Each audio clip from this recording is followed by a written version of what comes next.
नमस्ते छात्रगण, कैसे हैं आप सब। आज हम कक्षा 6 विषय हिंदी में इकाई 2 अनूठे इंसान की समझ प्राप्त करेंगे। आज हम उसमें भाग 1 था नेपोलियन समझेंगे। लेकिन सबसे पहले हम नेपोलियन कौन था इसकी समझ प्राप्त करेंगे। उसके बाद नेपोलियन की कहानी और बाद में इस इकाई का भाग 1 था नेपोलियन समझेंगे। तो सबसे पहले हम करने जा रहे हैं नेपोलियन की समझ, बाद में कहानी और उसके बाद में इस इकाई की समझ। तो चलो शुरू करते हैं हम इस इकाई की समझ। अनजानी राहों पर वीर ही आगे बढ़ते हैं, कायर तो परिचित राह पर ही तलवार चलाया करते हैं। यह कहना था फ्रांस के बहादुर, निडर और महान शासक नेपोलियन बोनापार्ट का। नेपोलियन का जन्म 15 अगस्त 1769 को अजासिया में हुआ था।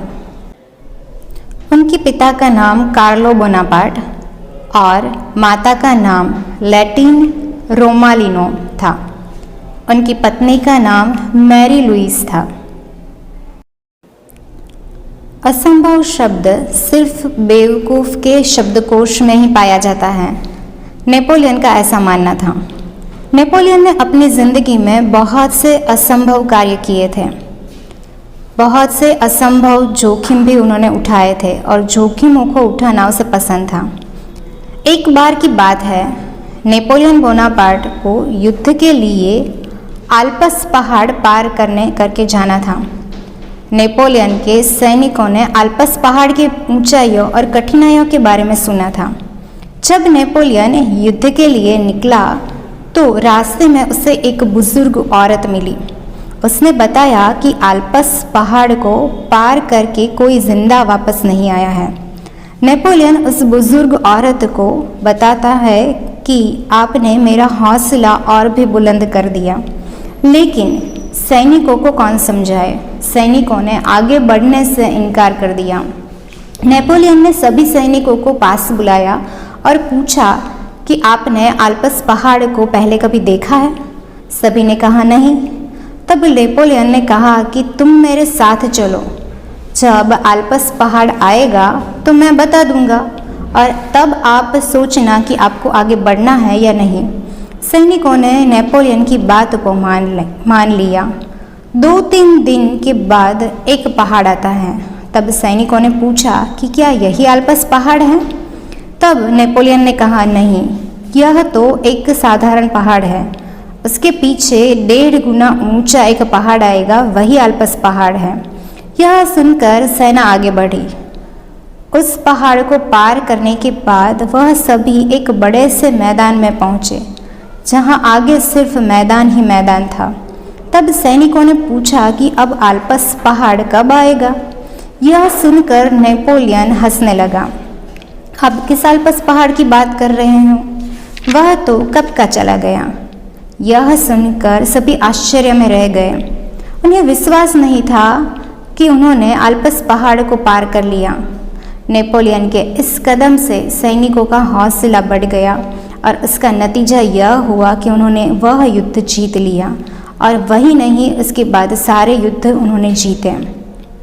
और उसी का परिणाम है कि नेपोलियन फ्रांस का एक महान सम्राट बना।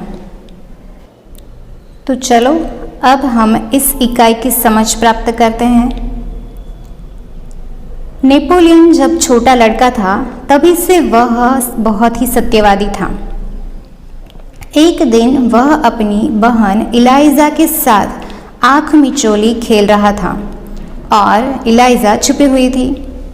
एलिजा छिपी थी और नेपोलियन उसे ढूंढने के लिए इधर उधर दौड़ रहा था और अचानक वह एक लड़की से जा टकराया।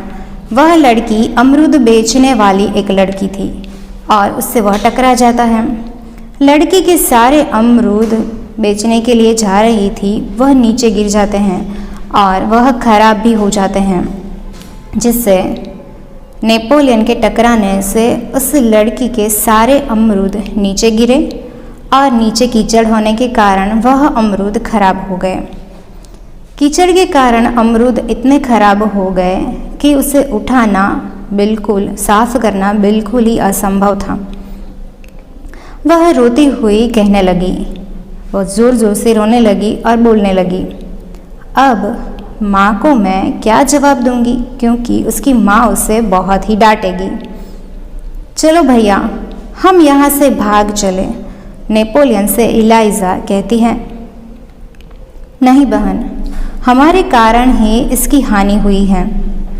यह कहकर नेपोलियन ने जेब में से 3 छोटे सिक्के उस लड़की को देकर कहा, बहन, मेरे पास यह 3 ही सिक्के हैं, तुम इन्हें ले लो।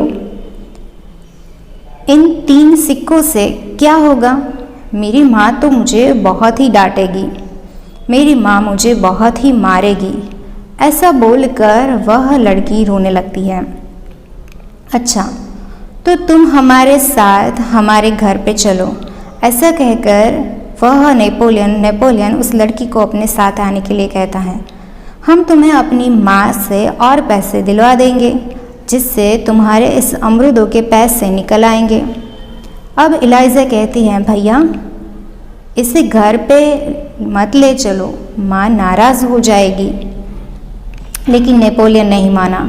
वह उस लड़की को अपने साथ घर ले गया और घर ले जाकर माँ को सारी घटना की, समग्र जो घटना हुई है उसकी सारी जानकारी देता है और कहता है कि माँ, आप मुझे जेब खर्च के लिए हर महीने जो पैसे देती हो उसमें से इस लड़की को पैसे दे दीजिए और मुझे वह पैसे की कोई ज़रूरत नहीं है, मेरे कारण ही इसकी हानि हुई है।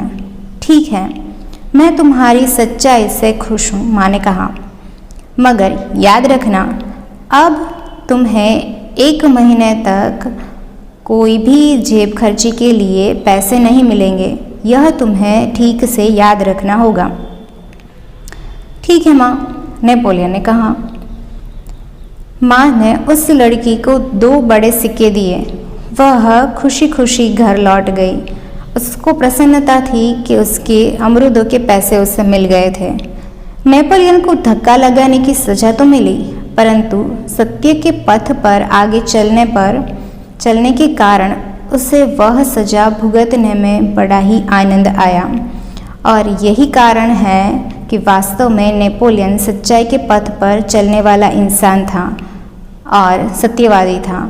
बचपन से ही उसे खुद पर दृढ़ विश्वास और दृढ़ इच्छा शक्ति थी और जो आगे चलकर उसे एक महान शासक बनाती है।